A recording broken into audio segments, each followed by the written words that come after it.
beserta salam terlimpah curah keharibaan Nabi besar Muhammad sallallahu alaihi wasallam serta keluarga sahabat hingga umatnya sampai yaumil qiyamah. Amin ya rabbal alamin. Ayuhal hadirun jamaah rahimakumullah. Selain syukur yang kita panjatkan, lalu salawat kepada Nabi Muhammad sallallahu alaihi wasallam. Tidak ada keuntungan sedikit pun jika seseorang diberikan satu kebaikan, maka kebaikan tersebut akan menjadi satu keuntungan kebaikan untuk orang lain. Nabi sallallahu alaihi wasallam dan di dalam Al-Qur'an Allah mengatakan, barang siapa yang memberikan kebaikan kepada orang lain, maka Allah yang akan membalas kebaikan tersebut. Amin. Hari ini kita telah berbuat baik dan insya Allah kebaikan ini dibalas oleh Allah. Amin. Tadi kita awal di season pertama tadi saya ngebahas tentang syukur, iman dan takwa. Yang season kedua ini saya ingin bahas hati-hati memilih kawan. Oh, beda ya, Habib, beda Habib temanya. Boleh? Boleh. Hah? Ya Habib. Betul ya? Setuju. Setuju Boleh. nggak? Kalau setuju saya lanjut, kalau nggak setuju saya tutup doa. Lanjut Habib. Iya pas banget, tapi pas banget. Yang namanya pertemanan Nabi Muhammad sallallahu alaihi wasallam. Pas banget temanya. Di dalam kehidupan Nabi sallallahu alaihi wasallam berkawan dengan siapapun dia. Baik dia beriman maupun belum beriman kepada Allah, semua dijadikan kawan oleh Nabi Muhammad sallallahu alaihi wasallam. Ada satu kisah tentang satu sahabat Nabi, kawan Nabi dan dicintai oleh Nabi Muhammad sallallahu alaihi wasallam. Ada yang bernama Sayyidina Nuaiman. Sayyidina Nuaiman ini sahabat Rasulullah yang dicintai oleh Nabi Muhammad SAW. Bukan karena ibadah, bukan. Tapi Nuaiman ini cuman hanya selalu membuat senang hati Nabi Muhammad SAW. Jadi Sayyidina Nuaiman kalau ketemu sama Nabi, dia tahu khamar itu arak haram, tahu Nuaiman. Bukan beliau nggak tahu, tahu. Tapi setiap mau ketemu Nabi, dia minum dulu. Dia minum dulu. Kalau kita bilang menantangin Nabi namanya.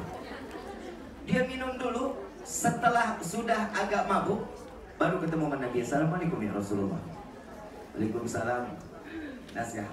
Nasihat yang pertama dari Nabi, wahai Nuaiman, jangan minum minuman keras lagi ya. Nabi ngasih nasihat. Jawaban Nuaiman, baik, siap ya Rasulullah. Besok ketemu lagi, mabuk lagi. Nuaiman, jangan mabuk lagi ya. Baik ya Rasulullah, siap, saya gak akan mabuk. Ketiga kali datang lagi. Besoknya datang lagi, dia bilang, lihat Nuaiman, masih mabuk. Di sini Nuaiman ada namanya Nuaiman.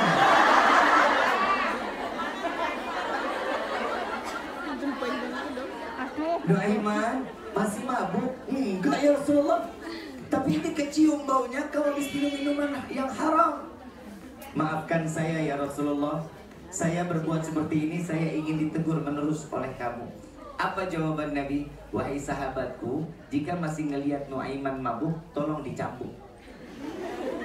Ada ulama yang mengatakan juga, ada riwayat ini, jika ngelihat Nuaiman masih mabuk, bunuh Nuaiman gak apa-apa.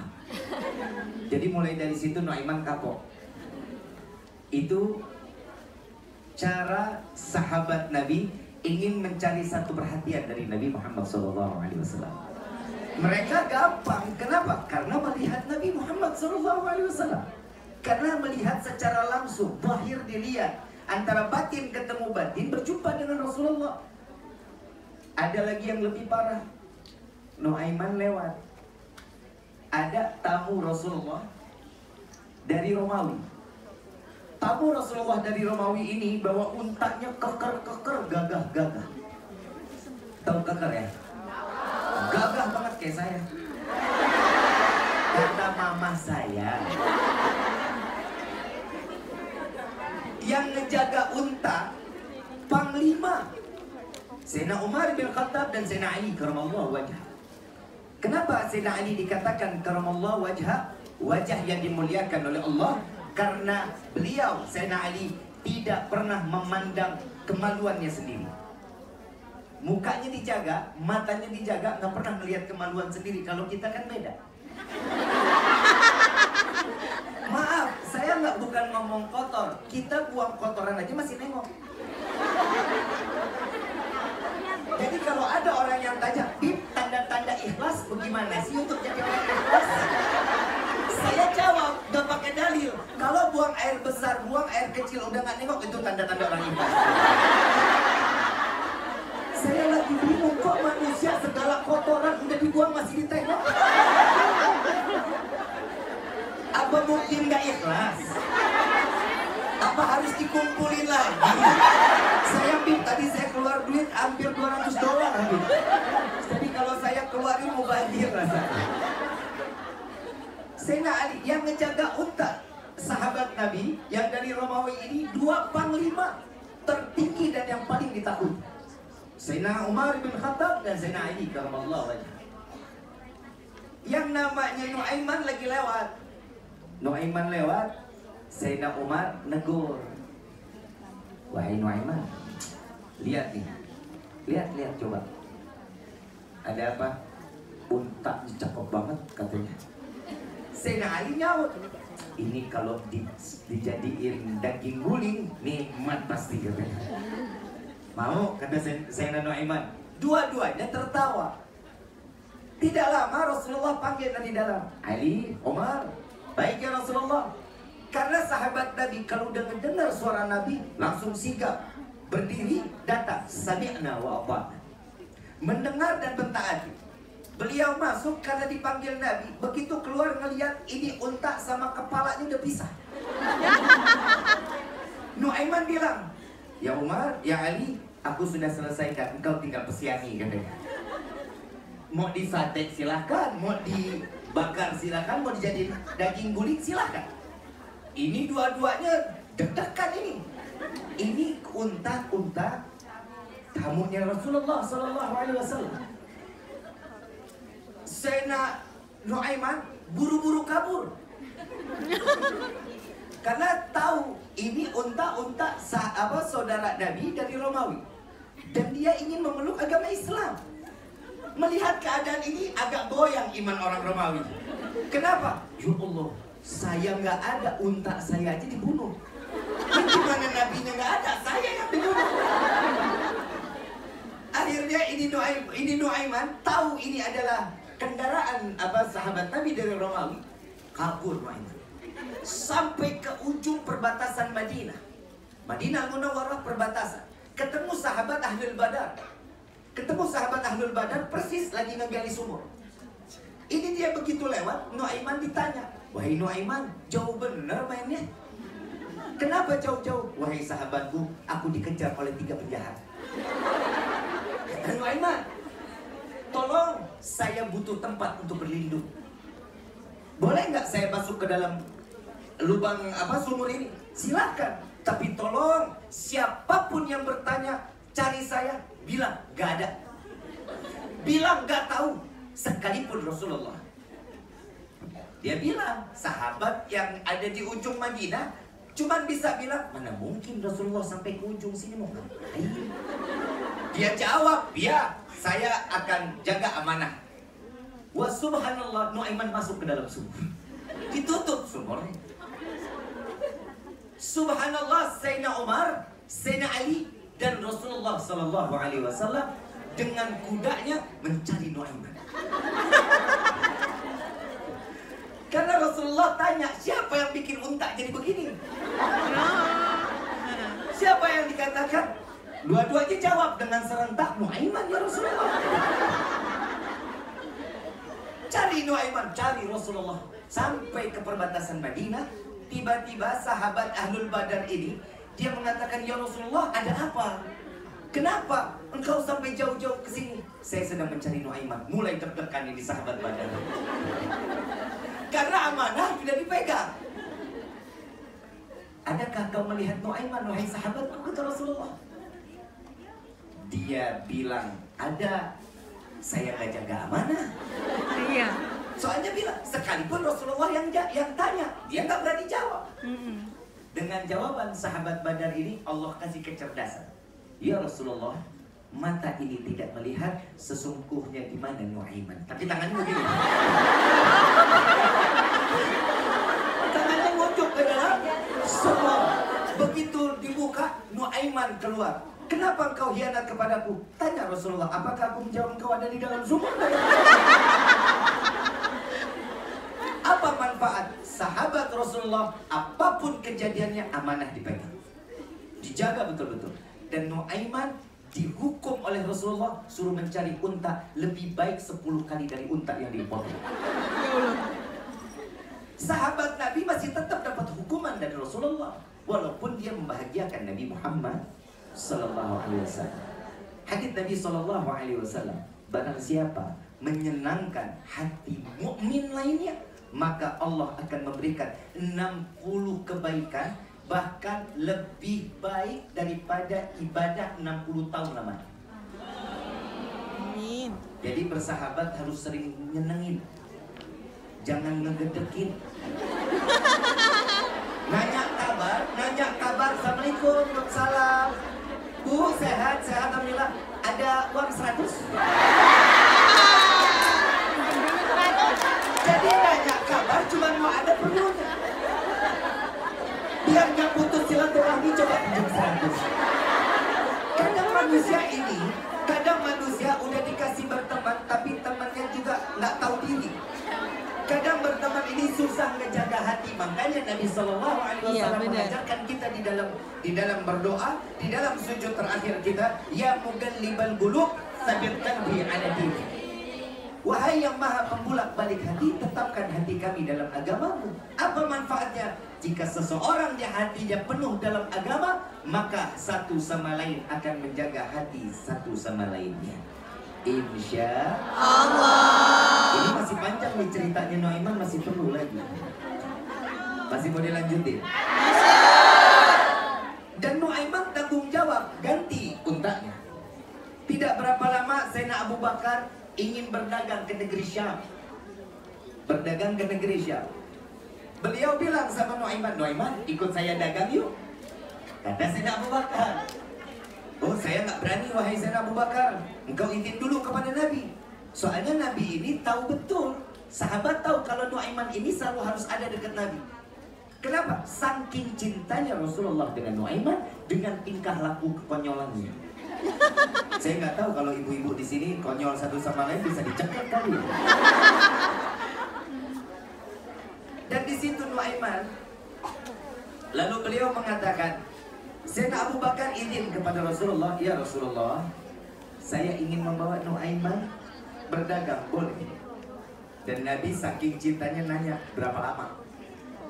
Tanya, mak, ini mertua lo yang mau ngajak. Mertua yang ngajak Nuaiman masih ditanya sama Nabi, berapa lama? Kurang lebih 3 bulan. Boleh, jangan lebih dari 3 bulan, soalnya saya butuh Nuaiman. Coba lihat ya, orang kalau udah dicintai Nabi, gak bakal bisa dijauhin sama Nabi. Ya Nuaiman, udah diizinin. Boleh, ya akhir berangkat akhirnya ke negeri Syam. Sayyidina Nuaiman bukan berdua aja dengan Sayyidina Abu Bakar, ada sahabat yang lain, ada kawan-kawan yang lain. Salah satu sahabatnya, kalau nggak salah yang saya dengar ini Mikdad, kalau nggak salah, mungkin ada sahabat nama lain. Mikdad ini tugasnya menjaga makanan, ngejaga. Dia bilang, Sayyidina Abu Bakar bilang, wahai Mikdad, jaga di makanan.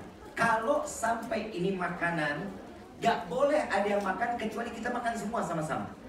Baik, wahai Sayyidina Abu Bakar, karena bosnya kan, karena sahabatnya, karena yang dagang ini Sayyidina Abu Bakar Siddiq radhiyallahu anhu. Tatkala di saat itu Sayyidina Nuaiman pulang lapar. Ketemu Mikdad. Baik Mikdad, minta roti satu. Gak boleh, ntar kita mesti makan sama-sama. Saya lapar. Gak bisa, tunggu Sayyidina Abu Bakar. Benar gak mau ngasih roti? Benar, saya gak bakal kasih, karena ini amanah. Baik. Nuaiman berangkat ke pasar. Ada lelang budak, penjualan budak. Panggungnya ada juga. Orang pada jual itu ada yang 400 dirham, ada yang 2000 dirham. Ini banyak dan harganya tinggi-tinggi. Ini Nuaiman naik, saya ingin menjual budak. Saya ingin jual budak. Berapa? Nggak banyak. Berapa banyak? Seberapa mahal? 40 dirham. Yang mana? Itu orangnya. Dia lagi jaga roti. Dan ini orang ada kekurangannya. Kalau ditarik di bawah pasti dia sebut, maaf saya bukan budak, saya hamba merdeka. Oh ya, dibayar 40 dirham, diambil uangnya. Jalan Nuaiman, beli makan, beli oleh-oleh. Ini Mikdad ditarik sama yang beli. Maaf, saya bukan budak, saya hamba merdeka. Saya sudah tahu kekuranganmu, katanya. Sudah tahu kekurangannya, jadi gak usah dijelasin, saya udah paham. Sayyidina Abu Bakar melihat, bertanya, mau dibawa kemana Mikdad? Saya sudah beli, ini budak saya. Ini bukan budak, ini hamba merdeka. Oh, engkau sama dengannya. Ya Allah. Berapa dijualnya? 40 dirham. Saya bayar 100 kali lipat, 400 dirham dibayar oleh Sayyidina Abu Bakar Siddiq radhiyallahu anhu. Buat tebus siapa? Tebus Mikdad. Gara-gara Nuaiman. begitu nyampe sampai ke rumah, yang lain nggak pada makan, nungguin Nuaiman. Dari mana? Habis jajan katanya. Itu apa? Ini oleh-oleh. Buat siapa? Buat Rasulullah. Kenapa kau jual Mikdad? Tadi saya minta roti nggak dikasih, saya lapar, saya jual, saya cari duit buat makan. Itu akhirnya Sayyidina Abu Bakar nggak jadi marah, Sayyidina Abu Bakar ketawa. Dan begitu sampai ke hadapan Rasulullah, ini oleh-oleh dibawa. Wahai Rasulullah, aku belikan kamu oleh-oleh. Kata Sayyidina Mikdad, kan dari Sayyidina Nuaiman. Begitu ditaruh, dikasih ke Rasulullah. Alhamdulillah, makasih wahai Nuaiman. Iya ya Rasulullah, ini hasil penjualan Mikdad. Ya Allah. Dan Rasulullah setiap kali ketemu siapapun dan diceritakan masalah ini. Dan saat cerita ini disampaikan kepada orang lain, Rasulullah tertawa. Disinilah seseorang jika sudah dicintai oleh Rasulullah, maka tidak ada tempat di lain hati kecuali ada di dalam hati Nabi Muhammad SAW. Habis manfaatnya apa sih? Kita mengenal dan bersahabat dengan Rasulullah. Saat itu Rasulullah terlihat oleh mata kita, tapi saat ini kita tidak melihat bagaimana Rasulullah. Bagaimana kami bisa ada di dalam hatinya Nabi? Maaf, perjalanan Isra wal Mi'raj Nabi Muhammad SAW. Begitu sampai ke Sidratil Muntaha, Rasulullah berjumpa dengan Allah yang sebelumnya digandeng oleh malaikat Jibril alaihissalatu wassalam. Betul apa? Saat di perjalanan Rasulullah dijemput di dunia, di bumi bersama malaikat Jibril dan Buraknya, betul? Begitu sampai di atas ingin berjumpa dengan Allah, malaikat Jibril gak ikut masuk. Malaikat Jibril gak berani ikut masuk. Sampai dikatakan, wahai sahabatku Jibril, di bumi engkau menemaniku. Begitu sampai aku ingin berjumpa dengan Allah, engkau ingin meninggalkanku, katanya Rasulullah.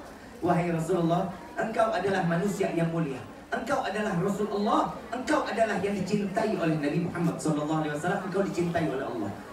Tapi aku, Jibril, bukankah engkau diciptakan dari cahaya? Iya. Lalu bagaimana mungkin engkau tidak bisa berjumpa dengan Allah? Jika satu langkah kakiku masuk, maka akan hancur tubuhku ya Rasulullah. Maka Rasulullah jalan, berjumpa dengan Allah hijab demi hijab. Di dalam riwayat 70.000 hijab Allah dibuka satu persatu sampai Nabi berjumpa dengan Allah. Malaikat Jibril melihat Nabi, geleng-geleng. Kalau boleh dibilang, lihat Nabi ini agak cemburu. Apa yang dibuat cemburu oleh Nabi? Karena Nabi berjumpa dengan Allah? Enggak, cemburu dengan sendalnya Nabi Muhammad SAW. Kenapa? Sendalnya Nabi berjumpa dengan Allah secara langsung tanpa terbakar. Saya punya kesimpulan, sendalnya Nabi tertempel di jasad Nabi Nabi tidak terbakar berjumpa dengan Allah, bagaimana kita sebagai umat yang tertempel di dalam hati Nabi Muhammad SAW. Saya harapan nama kita semua ada di dalam hati kita. Kenapa? Karena kita setiap berdoa, kita salawat kepada Nabi. Dan Nabi setiap berdoa tidak ada kata lain kecuali ya Allah ampuni dosa umat Muhammad. Kita sering dengar kalau dibaca Allahumma fir umat Muhammad. Ya Allah ampuni dosa umat Muhammad. Kenapa? Ini adalah manfaat. Hari ini semua yang ada di sini adalah berteman, berkawan. Jadikan kawan atau sahabat yang bisa membawa kita sampai ke dalam surga ya Allah. Amin. Hati-hati di dalam berkawan. Tidak semudah seseorang berkawan dengan orang lain kecuali orang tersebut perkawanan, pertemanan karena cintanya kepada Allah dan Nabi Muhammad SAW. Cari teman yang bikin makin dekat kita kepada Allah. Cari sahabat yang bikin kita makin taat ibadah kepada Allah. Contoh salah satu sahabat Nabi yang mendapatkan cinta langsung dari Rasulullah, ada salah satunya Sayyidina Mu'adz ibn Jabal. Sayyidina Mu'adz sedang berjalan dengan Rasulullah di atas kuda. Ada yang bilang kuda, ada yang mengatakan unta. Saat dimana Sayyidina Mu'adz berada di atas unta atau kuda tersebut, Rasulullah duduk di belakang, Sayyidina Mu'adz duduk di depan. Lalu saat dimana di perjalanan Rasulullah memanggil, ya Mu'adz. Mu'adz nggak berani untuk nengok. Kenapa? Takut tergeser badan Nabi jatuh. Panggilan kedua, ya Mu'adz. Dijawab oleh Sayyidina Mu'adz, lebih ya Rasulullah, dengan menoleh tanpa memandang wajah Nabi Muhammad SAW. Dipanggil yang ketiga, ya Mu'adz, lebih ya Rasulullah, dengan memalingkan wajah kepada Rasulullah dan badan menghadap Rasulullah. Lalu beliau mengatakan dengan senyuman Rasulullah, ya Mu'adz, ana uhibbu. Wahai Mu'adz, aku cinta kepadamu. Bisa kebayang bahagianya kayak gimana seorang sahabat mendapatkan cinta dari sahabatnya Sayyidina Muhammad SAW. Maka beliau mengatakan, ya Rasulullah, aku bahagia dan aku gembira di mana engkau mengatakan engkau cinta kepadaku. Wa ana uhibbuk ya Rasulullah. Saya juga cinta kepadamu ya Rasulullah. Maka jika engkau ingin mendapatkan cintaku, jangan pernah meninggalkan Allahumma a'inna ala dzikrika wa syukrika wa husni ibadati. Hafal nggak? Hafal. Hafal nggak? Hafal. Saya baca, ikutin ya. Ya. Allahumma a'inna ala dzikrika wa syukrika wa husni ibadati. Ini dibaca setiap selesai sholat. Kenapa? Karena ini yang akan mendekatkan kita makin syukur, makin terus mengingat Allah, dan kita akan mendapatkan cintanya Nabi Muhammad SAW. Amin. Allahumma amin. Persahabatan itu yang membuat dekat antara kita dengan Rasulullah. Yang pertama, ada seorang mukmin bisa memberikan syafaat kepada mukmin lain. Apa yang dikatakan? Yang pertama, Allahumma, ibu semua masuk surga ini duluan. Amin. Tuh kan saya ditinggal, amin. Ibu masuk duluan, saya belakangan. Masih amin. Kalau bareng kan sirat dikit jalanannya. Allahumma, saya jalan melintasi sirat, ibu udah ada di gerbang surga. Amin. Kan menyambut Habib. Menyambut Habib. Begitu saya melintasi sirat, malaikat sliding tackle saya. Saya disengkat masuk ke dalam neraka.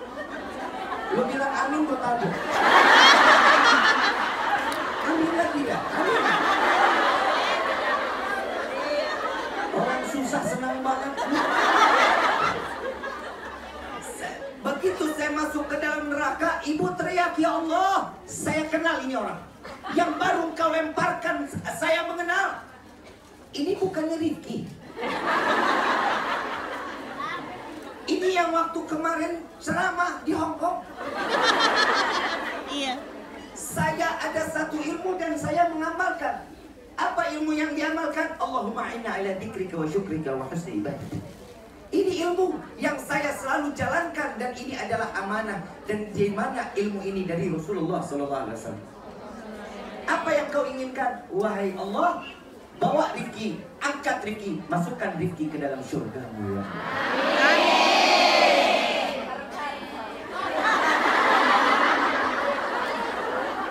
Nggak kebalik. Itu baru amin. Begitu dinaikkan masuk ke dalam surga, ibu bilang, Bib, Habib yang di Hong Kong? Iya. Waktu itu datang, iya. Saya Bib, ini siapa ya? Wah, teman sekarang begitu nggak? Udah dibantuin tapi nggak pernah diingat kan? Yang jelek diingat, yang gampang, yang enak, yang senang nggak pernah diingat. Ada yang begitu ada. Mudah-mudahan jangan ditolongin.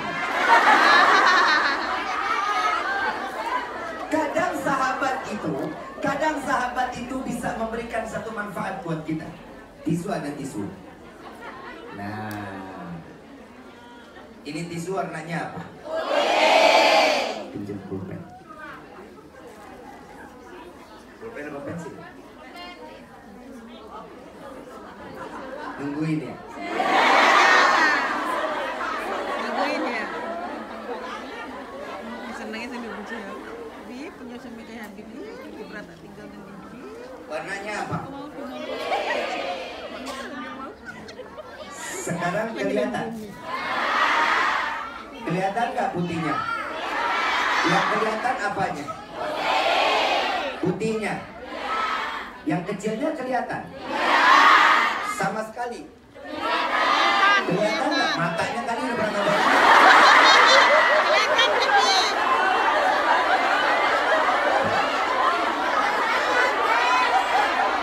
Season kedua lebih emosi dari season. Saya tanya dulu yang sini yang deketan, yang jauh cuma. Ngambek Warna tisu lah. warna apa? Ada warna lain? Besar apa kecil? Lebih banyak putih atau lain? Yang depan? Yang belakang nggak usah. Tisu warnanya apa? Ada warna lain nggak? Warnanya apa? Kelihatan? Kecil atau besar? Yang kiri? Tisu warnanya? Ada warna lain? Warna apa? Besar atau kecil? Kelihatan? Berarti sepakat orang yang ada di sini lebih pantas melihat yang kecil daripada yang besar. Betul nggak? Berarti yang sekecil ini menutupi yang putih. Yang kecil ini benar tertuju mata kepada sesuatu keburukan orang lain.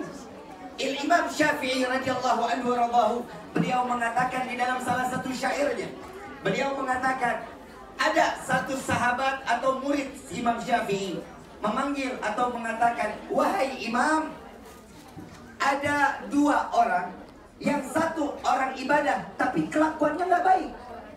Ada orang yang baik, kelakuannya baik tapi nggak ibadah. Di antara kedua mana yang baik?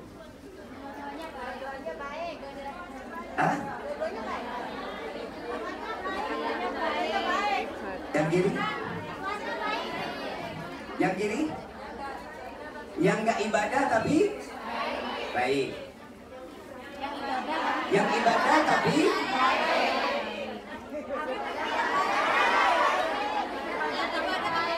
makanya yang ditanya Imam Syafi'i bukan ibu. Kalau ibu yang ditanya fatwanya lain. Dan semua bisa berantakan. Tapi Imam Syafi'i mengatakan dua-duanya baik. Apa yang membuat dua-duanya baik? Yang orang ahli ibadah belum berkelakuan baik, mudah-mudahan karena ibadahnya menjadi orang yang berkelakuan baik. Orang yang berkelakuan baik tapi belum ibadah, mudah-mudahan karena kelakuan baiknya menjadi orang yang ahli Ibadah. bagus apa enggak? Bagus. Yang bahaya yang ketiga, kata Imam Syafi'i. Apa yang ketiga? Orang pertanyaannya dua. Yang ketiga apa? Orang lebih pandai menilai orang lain dibanding dia harus menilai dirinya sendiri.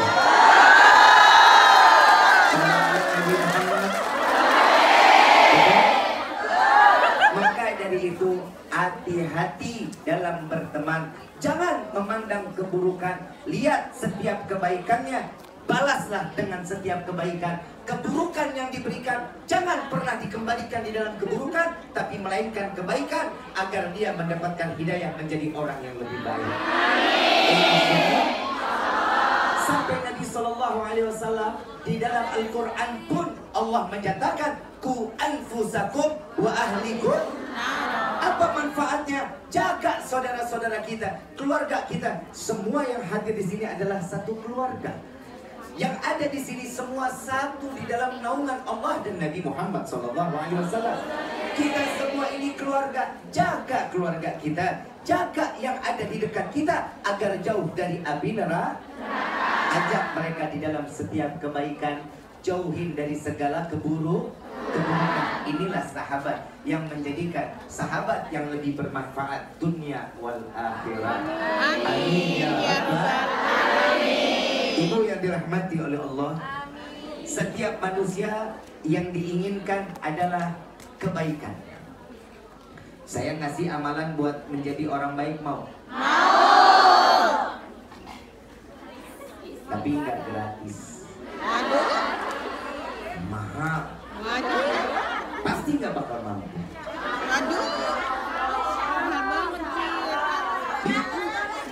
Mau tahu bayaran?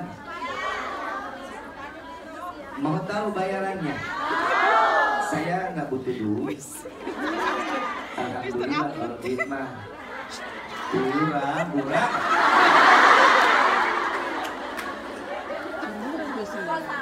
Saya minta bayarannya mahal, bukan berupa nominal uang, tapi saya minta tolong doakan saya setiap sholat. Doanya apa? Semoga Habib dikasih sehat afiat. Amin. Penyakitnya. Amin. Saya baca, ikutin. Dan ini viral kok di TikTok. Viral sekali. Saya kasih amalan, ikutin ya. Ya Rabbi salli ala Muhammad. Ya Rabbi salli ala Muhammad. Waftah minal khairi. Waftah minal khairi. Kulla mughlaq. Kulla mughlaq. Ya Rabbi salli ala Muhammad. Ya Rabbi salli ala Muhammad. Waftah minal khairi. Waftah minal khairi. Kulla mughlaq. Kulla mughlaq. Ya Rabbi salli ala Muhammad. Ya Rabbi salli ala Muhammad. Waftah minal khairi. Waftah minal khairi. Kulla mughlaq. Kulla mughlaq. Salawat ini membuka setiap bentuk kebaikan. Amin. Rezekinya baik. Amin. Pertemanannya baik. Keluarganya baik. Rumah tangganya baik. Semua pintu kebaikan akan dibuka oleh Allah berkat salawat ini. Amin. Amin. Dibacanya kapan? Habis asar 10 kali, habis subuh 10 kali. Insya Allah sebagaimana kami diijazahkan oleh guru-guru kami, maka sholawat ini kami ijazahkan pula kepada antum semua. Dan ini kebaikannya betul-betul nyata. Dan Allah dekatin kita teman-teman yang baik. Amin. Bu, pengen jadi orang baik? Pengen. Jangan tunggu didatengin orang baik, tapi kita dulu yang berbuat baik kepada orang lain. Kalau kita berbuat baik kepada orang lain, Allah akan kirimkan mereka orang-orang yang baik kepada kita. Amin. Kadang kan kalau teman kita lagi punya duit, oh di mana? Kita nongkrong di mana hari ini? Begitu nggak punya duit, boro-boro nanya kabar ke apa ke? Ada yang begitu ada? Ada. Mudah-mudahan Allah kasih hidayah. Amin. Sama dia nih. Ya begitu kalau lagi banyak